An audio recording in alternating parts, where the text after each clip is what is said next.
Real estate వ్యాపారులకు good news అని చెప్పుకోవచ్చు. స్వల్పంగా రిజిస్ట్రేషన్లు పెరిగాయి. నగరంలో అక్టోబర్ మాసంలో గత ఏడాదితో పోలిస్తే రియల్ ఎస్టేట్ బిజినెస్ పెరిగిందని చెప్పుకోవచ్చు. అంటే రిజిస్ట్రేషన్లు పెరిగినాయి. 2023 అక్టోబర్లో 5,799 ఇళ్ల రిజిస్ట్రేషన్ జరగగా ఈ ఏడాది ఇదే నెలలో 5,894 జరిగాయి. పెరుగుదల 2% ఉందని నైట్ ఫ్రాంక్ ఇండియా నివేదిక వెల్లడించింది.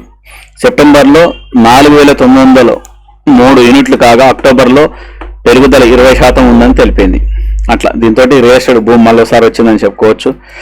దాంతో చూద్దాం. హైదరాబాద్లో రంగారెడ్డి, మేడ్చల్, మల్కాజ్గిరి జిల్లాల పరిధిలో స్థిరాస్తి రిజిస్ట్రేషన్లు జనవరి నుంచి అక్టోబర్ వరకు పరిశీలిస్తే గత 3 ఏళ్లలో ఈసారి అత్యధికంగా జరిగిందట.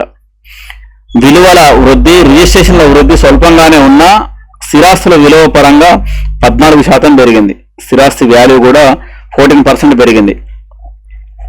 2023 అక్టోబర్లో 3,175 కోట్ల విలువైన ఆస్తులను ప్రభుత్వం వద్ద నమోదు చేసుకుంటే ఈ ఏడాది అక్టోబర్లో రిజిస్ట్రేషన్లు అయిన వాటి విలువ 3,617 కోట్లు. ధరలు పెరుగుదల ఇందుకు కారణమని వెల్లడిస్తున్నారు. అట్లా 50 లక్షల లోపున్నది. విలువ ఆధారంగా 3 విభాగాలు చూస్తే మొదటగా 50 లక్షల లోపు చేసే ఇల్లు వస్తాయి. 2023 అక్టోబర్లో 3,831 యూనిట్లు విక్రయాలు జరిగితే ఈసారి 3,482కు తగ్గాయి. దాదాపు 9% తగ్గుదల ఈ విభాగంలో నమోదైంది.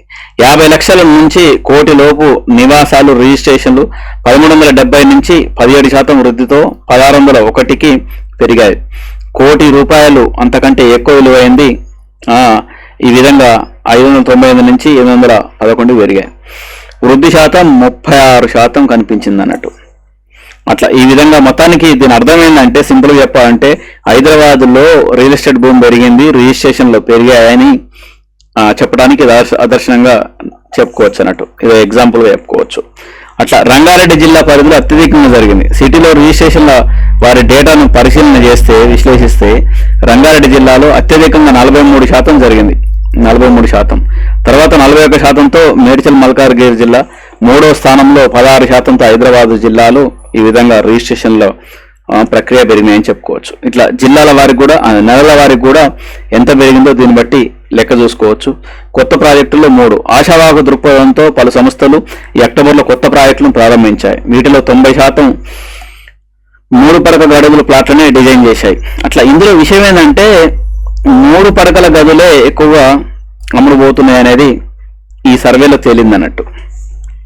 అంటే వీళ్ళు ఇచ్చిన రిపోర్ట్లో అర్థమైపోయింది. ఇది హైదరాబాద్లో రిజిస్ట్రేషన్లు, రియల్ ఎస్టేట్ భూమి పెరిగిందనటానికి ఓ ఎగ్జాంపుల్గా చెప్పుకోవచ్చు అన్నట్టు.